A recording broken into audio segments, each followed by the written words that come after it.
অনুসন্ধান বলছে পুরো তেজগাঁও এলাকা এবং শেরেবাংলা নগর এলাকার চাঁদাবাজি টেন্ডারবাজির পুরো অর্থ যায় সাবেক এই স্বরাষ্ট্রমন্ত্রীর কাছে।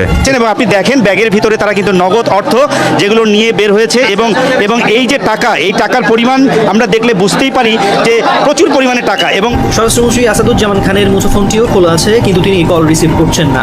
ধারণা করা হচ্ছে তিনিও দেশে আছেন। শান্তিতে নোবেলজয়ী মোহাম্মদ ইউনূস ফ্রান্সের রাজধানী প্যারিস থেকে বৃহস্পতিবার দেশে ফিরেছেন। তারপর রাত ৯টায় বঙ্গভবনে অন্তর্বর্তীকালীন সরকারের শপথ অনুষ্ঠিত হয়েছে। আসসালামু আলাইকুম ওয়া রাহমাতুল্লাহি ওয়া বারাকাতুহু। দর্শক মণ্ডলী, আপনাদের মাঝে নতুন একটি ভিডিও নিয়ে হাজির হলাম। আপনারা সম্পূর্ণ ভিডিওটি দর্শকরা দেখবেন। দর্শক মণ্ডলী, এইমাত্র পাওয়া নতুন একটি আপডেট নিউজ আপনাদের দেখাতে চলেছি। আপনারা ভিডিওটি দর্শকরা দেখবেন। দর্শক, এইমাত্র পাওয়া সংবাদটি হলো স্বরাষ্ট্রমন্ত্রী আসাদুজ্জামান তিনি আসলে ভেগে যাচ্ছিলেন বাংলাদেশ থেকে, বাংলাদেশের সম্পদ লুটপাট করে। আসলে সম্পদগুলো কি? সম্পদটি হচ্ছে সে ১০০ কোটি টাকা ও ৭ ভরি স্বর্ণ নিয়ে তিনি দেশ ত্যাগ করছিলেন। সেই মুহূর্তে তিনি সেনাবাহিনীর হাতে আটক হলেন। সবাই বলেন আলহামদুলিল্লাহ। কারণ আলহামদুলিল্লাহ না বললে হয় না। যারা দেশের সম্পদ এভাবে নষ্ট করে, এরা কোটি কোটি টাকা এইভাবে দেশ থেকে লুট করে নিয়ে দেশটা আসলে তলাশূন্য করে ফেলাইছে। আসলে আমাদের এই টাকাগুলো তো আমাদের সাধারণ জনগণেরই, আমাদেরই তো টাকা। এই টাকাগুলো তো আমরা আমাদের কাছ থেকে এ ট্যাক্স সে ট্যাক্স এগুলো ভাবে আসলে এই টাকাগুলো নেওয়া হয়। সেই টাকাগুলো তারা আত্মসাৎ করে এইভাবে তাদের নিজেদের পকেটে ভরতেছে। দর্শক মণ্ডলী, আসলে আমরা মূল ভিডিও চলে যাব। সম্পূর্ণ ভিডিওটি দর্শকরা দেখবো যে এই স্বরাষ্ট্রমন্ত্রী আসলে এতদিন তো তারা পক করেছে মিডিয়ার সামনে এসে, এখন কিন্তু তারা আসলে সেনাবাহিনীর হাতে গ্রেপ্তার। কিভাবে এতগুলো টাকা নিয়ে যাচ্ছিল? দর্শক, ভিডিওটিকে দর্শকরা দেখতে হবে। তাহলে চলেন আমরা মূল ভিডিও চলে যাই। তার আগে আপনাদের অনুরোধ করতে চাই, আপনারা যারা এখনো পর্যন্ত আমাদের এই চ্যানেলটি সাবস্ক্রাইব করেননি তারা অবশ্যই আমাদের চ্যানেলটি সাবস্ক্রাইব করবেন, পাশে থাকা বেল আইকনটি অন করে দিবেন, ভিডিওটি সর্বোচ্চ শেয়ার করবেন। চলেন তাহলে সম্পূর্ণ ভিডিওটি দর্শকরা দেখে আসি। সালের নবম জাতীয় সংসদ নির্বাচনের আগে আসাদুজ্জামান খান কামাল ছিলেন তেজগাঁও থানা আওয়ামী লীগের সভাপতি। নবম জাতীয় সংসদ নির্বাচনে আওয়ামী লীগের মনোনয়ন পেয়ে ঢাকা ১১ আসনে এমপি নির্বাচিত হন তিনি।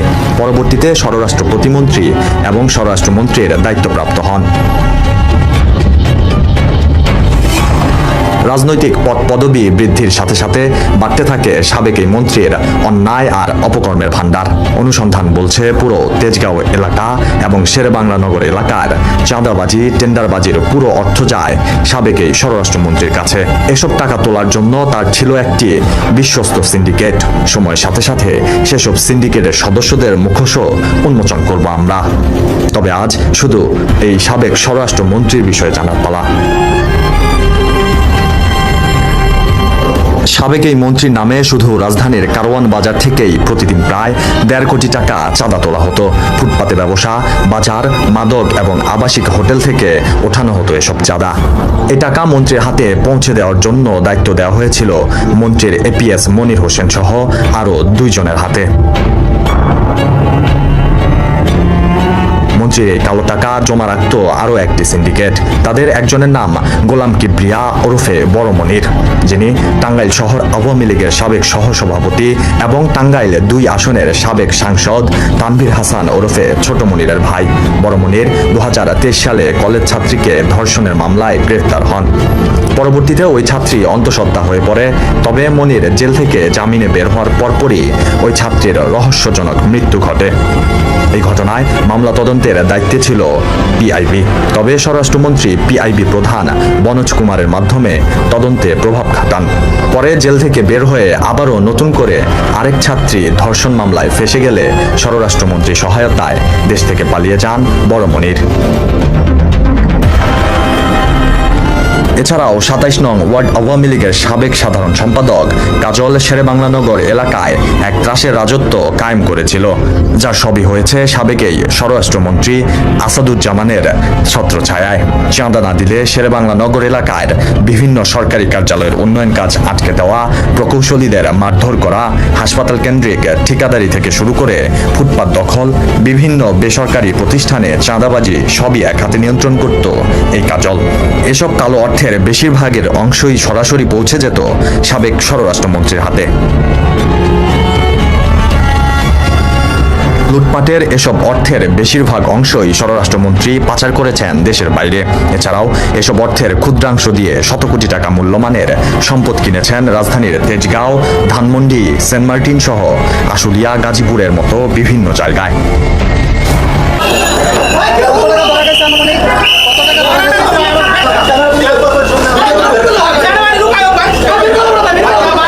আমরা এই মুহূর্তে যে জিনিসটা দেখতে পেলাম, আপনারা জানেন যে ছাত্ররা আন্দোলন করেছে এবং সরকারকে উৎখাত করে যে নতুনভাবে দেশ গড়ার চেষ্টা করছে, সেই চেষ্টা কিন্তু তাদের এখনও অব্যাহত রয়েছে। অর্থাৎ সরকার পতনের পরও তারা সমাজ গড়ার, যে সমাজের দুর্নীতি, অনিয়ম, সেই অনিয়মগুলো তারা বেছে বেছে বের করার চেষ্টা করছেন।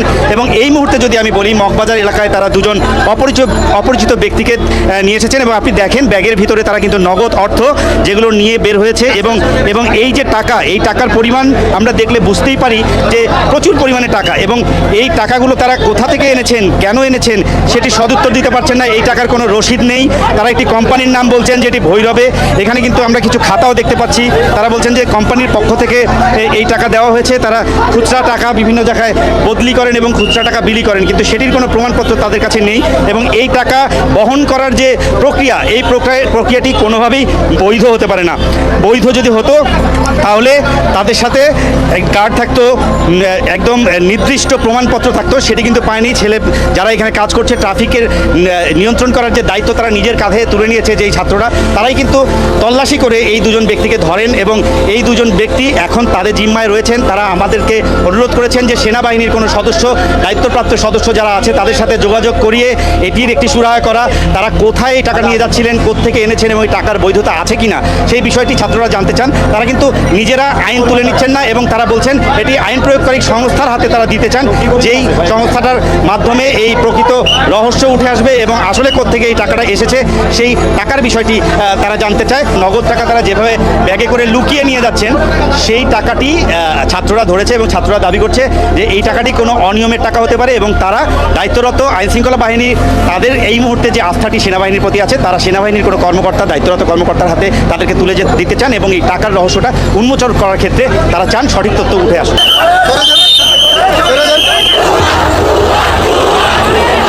ছাত্র জনতার গণঅভ্যুত্থানে গত 5 আগস্ট পদত্যাগ করে দেশ ছাড়েন প্রধানমন্ত্রী শেখ হাসিনা। তার পদত্যাগের মধ্য দিয়ে মন্ত্রিসভাও বিলুপ্ত হয়ে যায়। শেখ হাসিনার আকস্মিক এমন সিদ্ধান্তে দিশেহারা হন তার উপদেষ্টা, মন্ত্রিপরিষদের সদস্য, সংসদ সদস্য ও দলীয় নেতারা। কেউ কেউ তাৎক্ষণিক দেশ ছাড়েন, কেউ নিরাপদ আশ্রয় নেন দেশেই। আবার আন্দোলনের গতিবিধি আঁচ পেয়ে অনেকেই আগেই দেশ ছেড়েছেন।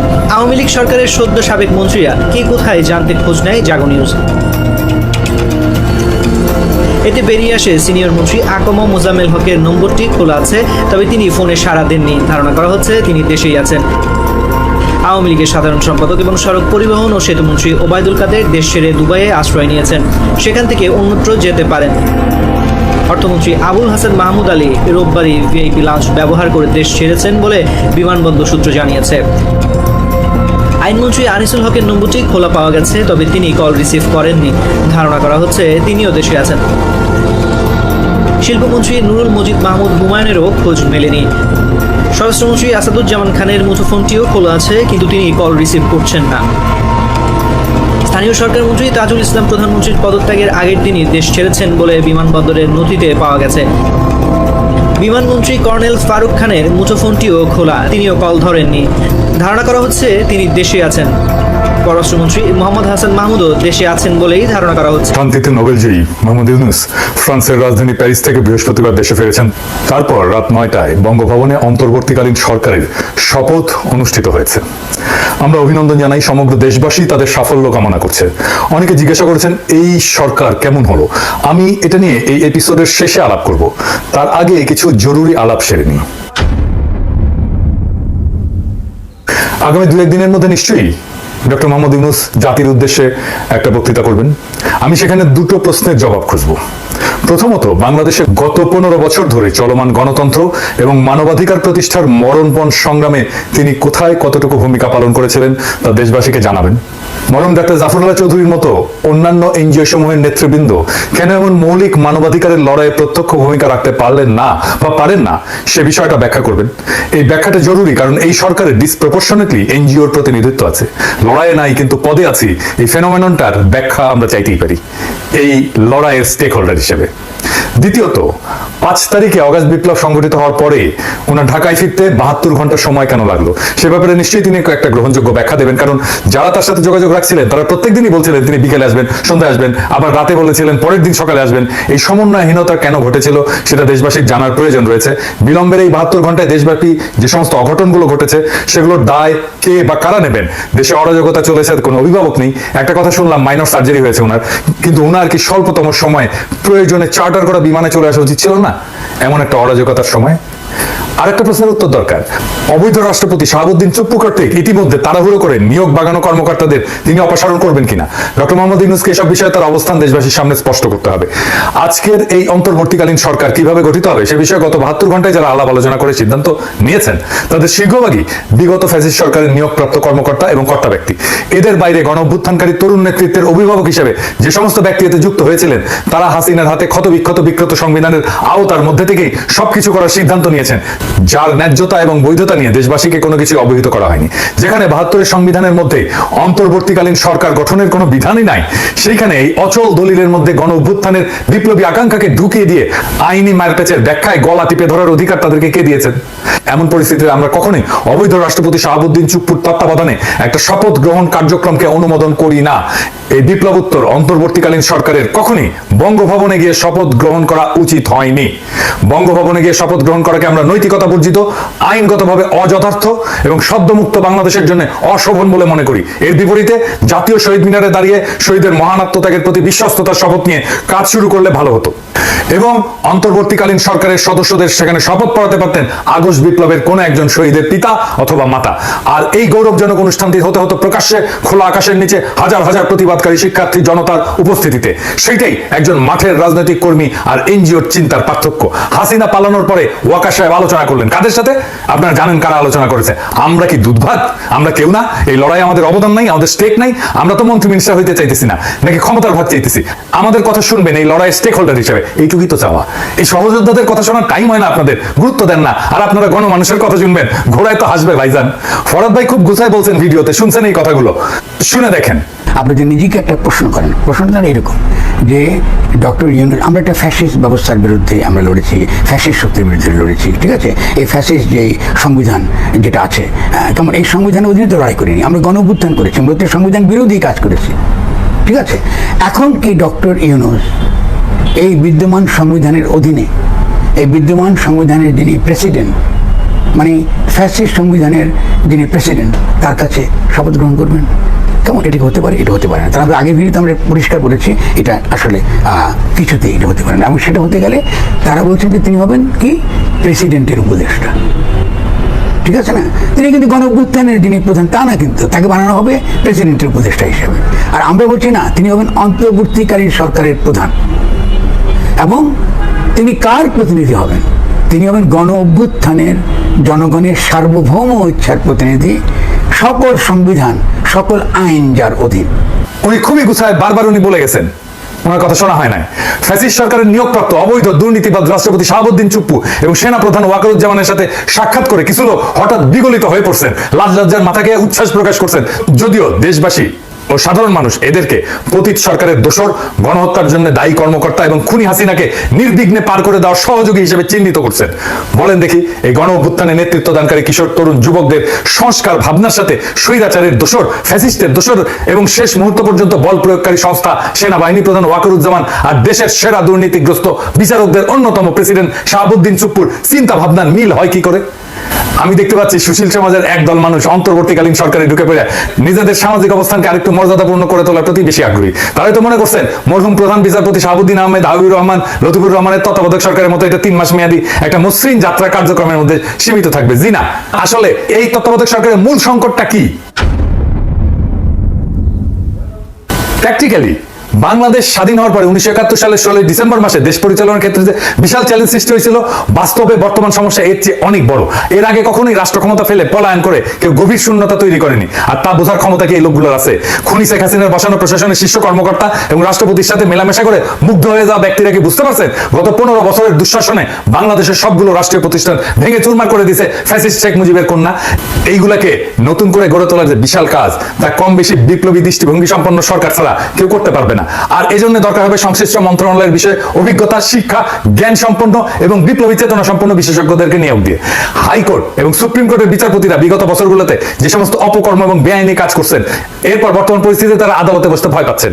জনপ্রশাসনের কর্তা ব্যক্তিরা দুর্নীতি এবং অনিয়মের পাহাড় মানায় অঢেল সম্পত্তি বানানোর পরে এবং তারা অফিস বিমুখ হয়েছেন। আর বেনজির দুর্নীতিতে ডুবে থাকা শীর্ষ 500 অপরাধী পুলিশ কর্মকর্তা পালায় যাওয়ার পর তাদের সকল পর্যায়ের অফিসার খালি হয়ে গেছে।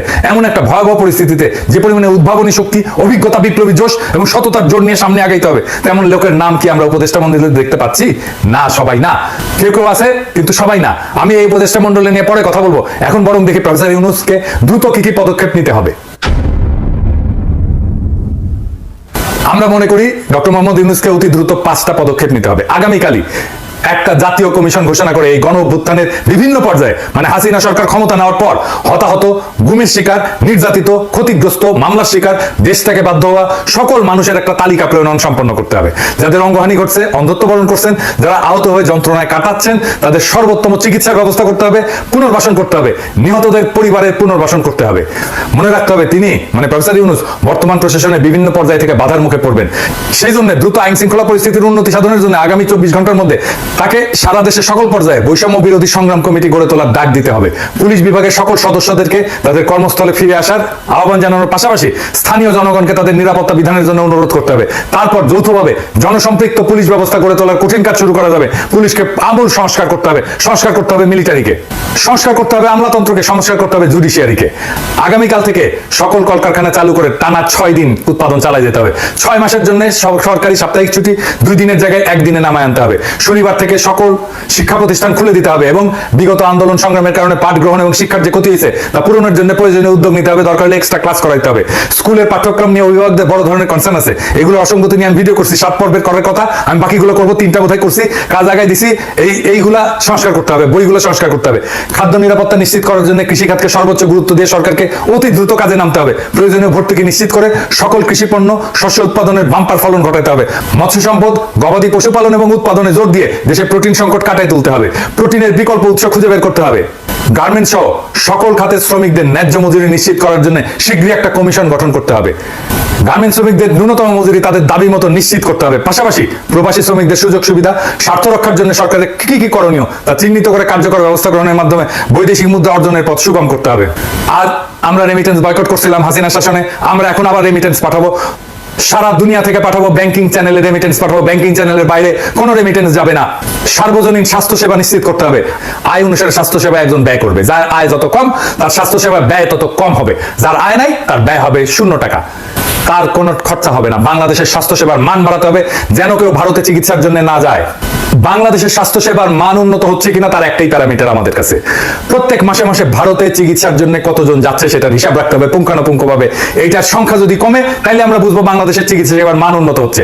বাংলাদেশে ওয়ার্ক পারমিট ছাড়া যে সমস্ত ভারতীয় কাজ করতেছে তাদের চিহ্নিত করে বিতাড়িত করতে হবে। এবার আসেন আমরা এই অন্তর্বর্তীকালীন সরকারটাকে নিয়ে একটু দেখি। অন্তর্বর্তীকালীন সরকারে যারা আছেন তারা কেউ কিছু মনে করবেন না। অনেকে মনে করেন আমি সবার পিছে লাগি, সবার পিছে আঙুল দিই। ভাই ওইটাই আমার কাজ। আঙুল দেওয়ার লোক আছে জন্য আপনারা সোজা থাকেন, না থাকলে তো সোজা থাকবেন না। আমার সাথে কারো কোনো কিন্তু ভাই আপনাদের ব্যক্তিগত কোনো ঝামেলা নাই, কোনো শত্রুতা নাই, হ্যাঁ, আর কোনো ঈর্ষাও নাই। প্রফেসর ইউনূস নিজে জানেন আমি কি করি, উনি জানেন, হ্যাঁ, ওনাকে জিজ্ঞেস করে নিন আপনারা, হ্যাঁ, তাই উনি ওনার কাছে শুনে নিন যে আমার আদৌ আপনাদেরকে ঈর্ষা করার কোনো কারণ আছে কিনা, বুঝছেন? যাই হোক, জুলাই আগস্ট 2024 একটা বিপ্লব হয়েছে, বিপ্লবের বিজয়ীরা সরকার গঠন করছে। এই সরকারে যারা আছে তারা সবাই কি আন্দোলনের সাথে প্রত্যক্ষভাবে যুক্ত ছিল? এই আন্দোলনের স্পিরিটের সাথে অ্যালাইন্ড? এই যে দেখেন ব্রিগেডিয়ার এম শাখাওয়াত হোসেন মাত্র 11 দিন আগে কি বলছিল যে শেখ হাসিনাকে ভুল বোঝানো হয়েছে, সব খারাপ, উনি ভালো। শুনেন, উনার মুখে শুনেন। আমার মনে হয় যে মাননীয় প্রধানমন্ত্রীকে সঠিক তথ্য কেউই দেয় না, এবং উনি ওনার আশেপাশে যারা আছেন, হয়তো আমি বললে ঠিক হবে না, আমার যা মনে হয় যে তারা কোনোভাবেই তাদের ওনাকে কোনো সঠিক তথ্য দিতে চান না। তো উনি আসছেন তত্ত্বাবধায়ক সরকারে, তো উনি কি হাসিনার কোনো দোষ দেখতে পারবেন? হাসিনার বিচার করতে পারবেন? হাসিনা যদি বিচার করতে পারবেন তখন তো আপনি বলতে পারলেন না কেন? আর তখন বলার যখন সাহস ছিল না, এখন আসছেন কেন? ওই তো বুঝ শুনছি ওনাদের নাকি আর্মি ঢুকাইছে, আর্মির কোটায় আসছেন উনি। আচ্ছা, এই যে দেখেন শারমিন মোর্শেদ খান, সারার মোর্শেদের মেয়ে, সে তো জয় বাংলার লোক, আওয়ামী অ্যাক্টিভিস্ট হিসেবে তার শুরু। মুক্তির গান দেখছেন না? এই যে এই মহিলা, উনি শারমিন মোর্শেদ। দেখেন ওই সময় স্মৃতিচারণ করতেছে জয় বাংলার গান দিয়ে। গানটা শোনান, এইটের সাহেব না শোনান। বোমারু বিমান মেশিন গান তুচ্ছ করে কামান, কদম কদম এগিয়ে চলেছে গাহি বাংলার গান, জয় বাংলার গান। আরে যে দামি ইলেকশনের আগে সে কইতেছে যে আমাদের ইলেকশন কমিশনের আর সরকারের ঢালাও সমালোচনা করা উচিত না। ওনার নিজের মুখে শুনুন। দেখুন, আমার খারাপ লাগছে কোন জিনিসটা জানেন? ওরা যাই করছে সেটাকেই আমরা সমালোচনা করছি, এটাও কিন্তু একটু দুঃখজনক। ইসি যা করছে, হ্যাঁ? আচ্ছা ইসি যা করছে, ইসি যা করছে বা সরকার যা করছে, আমরা প্রতিটা জিনিসই তো একটা সমালোচনার চোখ দিয়ে দেখছি, এবং সেটাও কিন্তু একদিক দিয়ে দুঃখজনক। আরে এই যে বিধানচন্দ্র রায়, উনি ছাত্র ইউনিয়ন করতেন, আমাদের খুবই ঘনিষ্ঠ, আমাদের বড় ভাই, এখন আমলিক করেন, প্রগতি লেখক সংঘ করতেন, জাতীয় মনোরোগ ইনস্টিটিউটের পরিচালক ছিলেন। ওনারা তো এমনি এমনি হাসিনা পরিচালক বানায় নাই, তাই না? এটা তো উনি তো ইন্ডিয়া কোটায় আসছেন। যাই হোক, ও কিন্তু লেখালেখি করেন, বেশ কিছু ভালো বই লিখছেন দর্শন নিয়ে, বিশেষ করে ফ্রয়েড নিয়ে আমার ভালো লেখা আছে। কিন্তু ওই যে কমিউনিস্ট কুরকুরে নিয়ে আসেন, সিবিবিতেও ছিলেন। তাই একটা বইয়ের নাম হচ্ছে যে দান্দিক বস্তুবাদের আলোকে ফ্রয়েড, এরকম আর কি। হ্যাঁ, এক্সাক্ট নামটা মনে নাই, এইরকমই নাম হবে আর কি। পড়তে গেছিলাম, পড়তে পারিনি, ভালো লাগে নাই আর কি, কিছু হয় নাই। যাই হোক, উনি বীরঞ্জন রায় নামে লেখেন, ভালো মানুষ, কিন্তু উনি খুবই ভালো মানুষ, লেখাপড়া করা মানুষ, আমাকে অনেক স্নেহ করতেন। এখন করেন কিনা জানি না। খুবই সফট মানুষ, খুবই নরম মানুষ, খুবই নরম করে কথা বলে। এ তো চেতনা শিবিরের লোক, এ তো তিনজন খাস চেতনা শিবিরের লোক দেখাই দিলাম, ঢুকেলেন তো কোন যুক্তিতে? আবার দেখেন আসিফ নজরুল ভাই, আসিফ নজরুল ভাই আমার কিন্তু ঝাড়ছে, আমি রেজওয়ান হাসানের কবে নাকি ঝাড়ছিলাম। যাই হোক, মাইন্ড করেন না আবার। শুভ্র ভাই, হাসান আরিফ, 4 জনই তো আইনজীবী, 16 জনের মধ্যে 4 জন হচ্ছেন আইনজীবী, 25% ডিসপ্রপোর্শনাটলি হাই। ডাইভার্সিটি আছে, কোনো ডাইভার্সিটি নাই। তো এটা কি হয়েছে? প্রফেসর ইউনূস তো ডাইভার্সিটির লোক, আর এইখানে কোনো ডাইভার্সিটি নাই। ওনার মন্ত্রিসভায়, ওনার উপদেষ্টা মন্ত্রীতে ডাইভার্সিটি নাই, 4 জন আইনজীবী। তো ওনাদের প্রফেশনাল এক্সপার্টাইজ কিভাবে কাজে লাগবে? 4 জন আইনজীবীকে নিয়ে কি করবেন? 4 জন যদি 4 প্রফেশনাল এক্সপার্টাইজার হইতো, তাহলে ডাইভার্সিটি থাকতো না, এটা সমৃদ্ধ হইতো না উপদেষ্টা পরিষদ। এটা বড় উইকনেস কিন্তু এই উপদেষ্টা পরিষদে। যাই হোক, আসিফ নজরুল ভাই বলছিলেন যে আপনার খুশি হবেন এই সরকার দেখে, ভাই এইটা কি একটা সিনেমা আছে? নায়ক নায়িকাদের দেখে পাবলিকের অর্গাজম হবে? এটা হাইলি পলিটিক্যাল একটা ফরমেশন, অনেক ত্যাগ এবং রক্তের বিনিময়ে পাওয়া একটা রাজনৈতিক পরিবর্তনের স্পিরিটেড ফিজিক্যাল এমবডিমেন্ট। সেটা কি হয়েছে? আমি উত্তর দিব না, আমি এখানে জাজমেন্ট করবো না। আপনি আপনাদের এই যে নিউজগুলোর নিচে যেগুলো আসে পত্রিকায়, তার কমেন্ট বক্সগুলো পড়েন, তাহলে বুঝবেন কতটুকু পূরণ হয়েছে এই উপদেষ্টা পরিষদে। অনেকের রিজার্ভেশন আছে ছাত্রদের উপদেষ্টা পরিষদে নেওয়ার ক্ষেত্রে। আমি মনে করি যে এইটা একটা পজিটিভ কাজ হয়েছে এবং এটা একটা ইন্টারেস্টিং এক্সারসাইজ হয়েছে। এটার জন্য আমি অভিনন্দন জানাই। এই এক্সপেরিমেন্ট যদি সফল হয়, তাহলে বাংলাদেশের রাজনীতির চেহারা কিন্তু পাল্টে যাবে। এক্সারসাইজটা খুব ভালো হয়েছে। এক্সপেরিমেন্টটা সফল হলে তরুণদের ব্যাপকভাবে রাজনীতিতে আকৃষ্ট করা যাবে এবং আমি মনে করি এই এক্সপেরিমেন্ট সফল হবে। এরপরেও সব সীমাবদ্ধতা সত্ত্বেও আমাদের পূর্ণ সমর্থন আর সহযোগিতা থাকবে। এইটা মনে করেন না যে আমরা বেশিং করবো, আন্দাজে আমরা আপনাদের সমালোচনা করবো, তা না। আমরা কনস্ট্রাকটিভ ক্রিটিসিজম করবো, অব্যাহত থাকবে। আপনাদের বিরোধী দল থাকার দরকার আছে না, আমাদেরকে ধরে নেন না বিরোধী দল, দেখবেন মাঝে মাঝে কি কি কি কইতেছি আপনাদের নিয়ে। লক্ষ্য একটাই, বাংলাদেশের নাগরিকদের যে অধিকার কেড়ে নেওয়া হয়েছিল, সেই অধিকার আবার তাদের হাতে ফিরে দেওয়ার। সেটা আমরা একসাথেই দেবো। আপনারা সরকার থেকে দেবেন, আমরা সরকারের বাইরে থেকে দেবো। আমরা আপনাদের সমালোচনা করবো, আপনারা যেন সঠিক রাস্তায় থাকেন, আপনারা যেন দানব হইয়া না ওঠেন, আপনারা যেন নিজেদেরকে মেলা কিছু বহুত কিছু তালেবর সবার থেকে বেশি বোঝেন, এটা যেন না মনে করেন। যাই হোক, আপনাদের শুভকামনা করি, আপনাদের বিজয় কামনা করি এবং আপনাদের নেতৃত্বেই আমরা আছি। এত সময় ধরে আপনারা সম্পূর্ণ ভিডিওটি দর্শকরা দেখেছেন যে আমাদের বাংলাদেশের সাবেক স্বরাষ্ট্রমন্ত্রী তিনি কিভাবে টাকা পয়সা চুরি করে নিয়ে এই দেশ থেকে পালিয়ে যাওয়ার চেষ্টা করছিলেন। আসলে শেষমেশ তিনি সেনাবাহিনীর হাতে আটক হয়ে গেলেন। দর্শক, আপনারা সম্পূর্ণ ভিডিওটি দেখে সম্পূর্ণ বিষয়টুকু ভালোভাবে বুঝতে পেরেছেন। তাহলে আজকের মতন ভিডিও এখানে শেষ করছি। সকালে ভালো থাকবেন, সুস্থ থাকবেন, আল্লাহ হাফেজ।